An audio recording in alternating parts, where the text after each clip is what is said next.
नमस्कार शेतकरी मित्र मैत्रिणींनो, आम्ही दोघी जावा या चॅनलमध्ये तुमचे खूप खूप स्वागत आहे।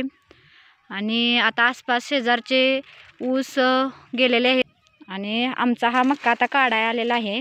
पर आम्ही आता जरा पाणी पाजले त्यामुळे हे घात आल्यावर मक्का काढणार आहे।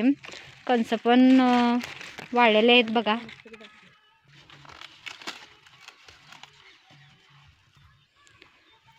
आता इथून पुढे कुणाकुणाच्या म्हणजे भात जे घालून जिने लावणी केले होते तिने मक्का घातलेले त्यांचा आता मक्का काढायला आला असेल। पण इथून पुढे जे मक्का घालतात त्यांचा काही काही जणांचा पावसात गावतो, कारण कसं तेवढा घातीला येत नाही, कारण त्याला पण 4 महिने लागतात मक्का यायला। कारण इथून पुढे ते वाळवायचं, मग मळण्या करायच्या, मग ते ठेवायचं, कारण ते पुढल्या म्हणजे पावसाळा होईपर्यंत आपण वापरत असतोय। त्यामुळे जे पहिल्या हद्दीला ज्यांची लावण होती त्यातच तो मक्का येतो। इथून पुढे जे मक्का घालतात ते फक्त मशीन पुरतेच वापरले जातात।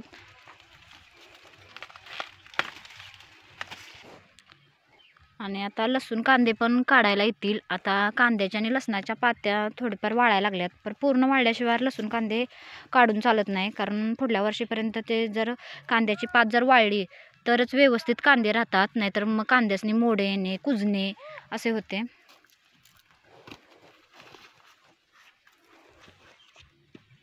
सगळ्यांना पुरतील का घरात? चालू बघूया, आणि 2 घेऊ काय? असू दे, अर्धे अर्धे खायचं, नाही मक्का सपल सगळा। आणि आम्ही जो राजगिरा घातलेला होता तो काढायला आलेला आहे, कारण याची पाने पण बघा पिवळी झालेले आहेत।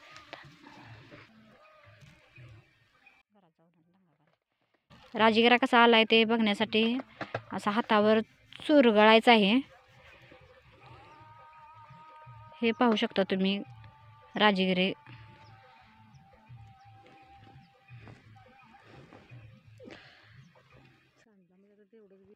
आणि हा राजगिरा कुठे कुठे जागे जागे आहे ते असं आम्ही कापून नेणार आहे। सुरुवातीला इथे मी राजगिरा कापायला घेतला होता, पण भाऊजी म्हटलेत आमचे की तुम्ही उसाला आळवणी घाला जावा, तोपर्यंत मी राजगिरा कापून घेतो। मग त्यांनी सगळ्या वावरातला राजगिरा कापून घेतला। सगळ्या वावरात राजगिरा होता, पण कुठे कुठे तरीच होता। म्हणजे आम्ही मुठभर सगळ्या वावरात एकूण मुठभर दाणे घातले होते राजगिऱ्याचे। हे दाणे घालताना कसे असे पेरून वगैरे घातले नव्हते। 1 चिमूट घ्यायची आणि 4 सऱ्यांना फेकळायची। 1 चिमूट, मुठभर नाही, 2 बोटांची 1 चिमूट अशी एका चिमटीत आम्ही 4 सऱ्या घालत होतो आणि टाकत होतो, असं उभ्यानेच टाकत गेलो होतो। त्याचा आम्हाला एवढा राजगिरा झाला। चांगले 2 भारे आम्ही बांधले होते राजगिऱ्याचे। आणि आता हा राजगिरा आम्ही कापताना हे पहा, तुम्हाला दाखवलंच आम्ही राजगिरा कापायला आले ते कसं ओळखायचं। आणि आता हा आम्ही घरी नेणार आहोत आणि दारातच आम्ही हे वाळवत घालणार आहोत। आता हे वाळवत असताना काय करायचं, ताजा ताजा आहे तोपर्यंतच, म्हणजे ओला वाळवायच्या अगोदरच याला कुस्करून याचे दाणे बाहेर काढून घ्यायचे आहेत।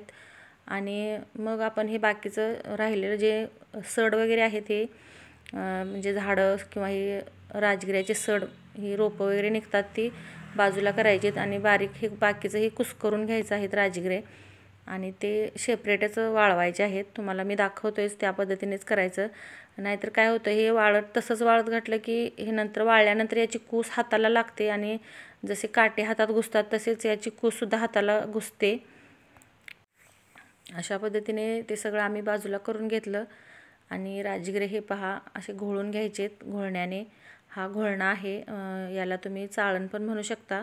मोठी चाळण आहे ही, म्हणजे असं धान्य वगैरे चाळायची। आता याच्यातले राजगिरे हे बाजूला करायचे आणि जे वरचं निघतंय ते सेपरेट परत 1 दिवस वाळवायचं। आम्ही राजगिरा आदल्या दिवशी आणला होता संध्याकाळचा, आणि संध्याकाळीच त्याला आम्ही सगळं कुस्करून म्हणजे बारीक करून त्याचं राजगिरं त्यातच हे करून झाकून ठेवलं होतं। आणि सकाळी उठून आम्ही हे उन्हात घालायचं होतं, त्यामुळे आम्ही हे सगळं चाळून घेतलं आणि याची सगळी घाण बाजूला केली आणि राजगिरा सेपरेट केला। हे पहा असे छानपैकी राजगिरे निघालेले आहेत। आणि आता हे राजगिरे सेपरेट उन्हात घालायचेत, वाळवायला ठेवायचेत। आणि याची जी वरची घाण असते निघालेली आहे ती सुद्धा 1 दिवस वाळवायची आणि त्यातलं सुद्धा थोडेसे दाणे निघतायत का बघायचे। हे काम आम्ही दुसऱ्या दिवशी सकाळीच करायला बसलो होतो। 9 वाजल्यापासून 11पर्यंत आम्ही हे सगळं आवरलं आणि 11 वाजता राजगिरे उन्हात घातले। आणि हे जे बाकीचं निघालेलं होतं ते कूस असते याला, हे वाळल्यानंतर हाताला आपल्या अंगालासुद्धा डसू शकतं आणि याची खाजसुद्धा उठते. त्यामुळे ओला आहे तोपर्यंतच याची हे बाजूला करून घ्यायचं. आणि हे इकडे पण आहे पहा, हे सड आहेत हे सुद्धा आम्ही एक दिवस अजून वाळवणार आहोत. हे आणि हा राजगिरा बाहेर तिथे बाजूला उन्हात घालायचा. मग तेच आमच्या घराच्या बाहेर ट्रॉली लावलेली आहे, त्या ट्रॉलीमध्ये राजगिरे घातलेत उन्हात. अशा पद्धतीने हे 2-3 दिवस राजगिरे चांगले वाळवून ठेवायचे, कारण आपल्याला हे वर्षभर टिकणार असतात. आपण याचा वर्षभर वापर करणार असतो आणि लाडूसुद्धा याचे वर्षभर आपण खाणार असतो. त्यामुळे हे चांगले 2-3 दिवस वाळवून ठेवायचेत. आणि इथे पण पहा, या ट्रॉलीमध्ये भरपूर वाळवानं घातलेले आहेत. कुणी वरणा घातला आहे, कुणी काय घातलं आहे, असं बरंचसं थोडं प्रत्येक शेतकऱ्यांनी घातलेलं आहे.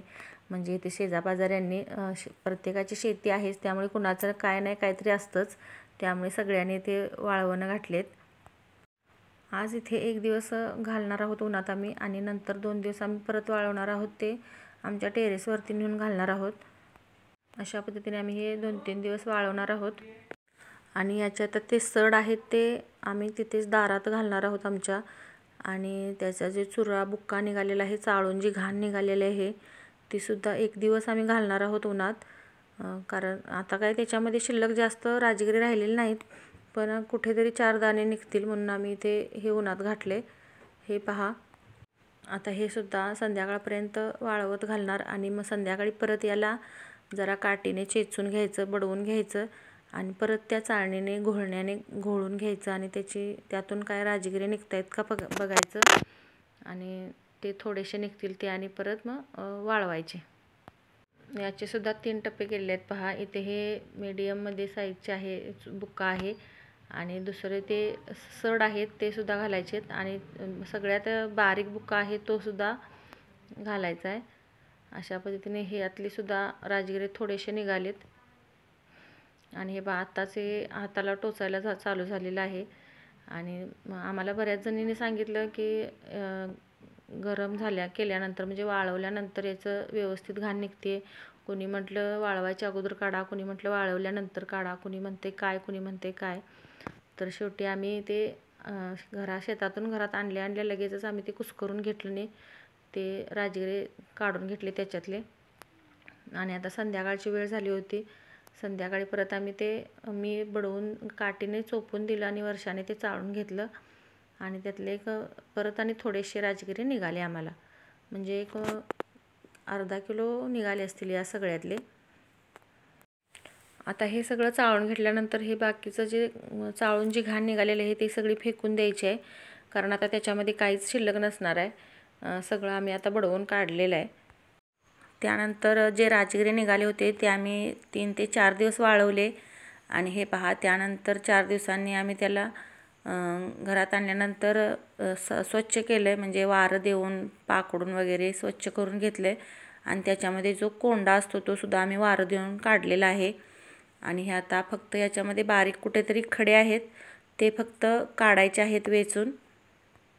अशा पद्धतीने हे एवढे मला वाटतं 4-5 किलो असतील हे राजगिरे, एवढे आम्हाला झालेत आमच्या शेतातून. आणि आता हे आम्ही वर्षभर असंच ठेवणार, एका भरणीत भरून पॅकबंद भरणीत भरून ठेवणार, म्हणजे 1 वर्षभर हे आम्हाला टिकतं. आणि आम्हाला जेव्हा राजगिऱ्याचे लाडू हवे असतात त्यावेळी आम्ही बनवू शकतो. अशा प्रकारे हा आमचा राजगिऱ्याचा व्हिडिओ तुम्हाला मी दाखवला. शेतातून घरात आणेपर्यंत आणि ते वाळेपर्यंत हे राजगिरे आम्ही कसे काढतो हे तुम्हाला दाखवलं. व्हिडिओ कसा वाटला कमेंटमध्ये नक्की सांगा. आणि व्हिडिओला एक लाईक आणि चॅनेलला सबस्क्राईब करायला विसरू नका. परत भेटूया अशाच एका नवीन व्हिडिओसोबत. तोपर्यंत धन्यवाद.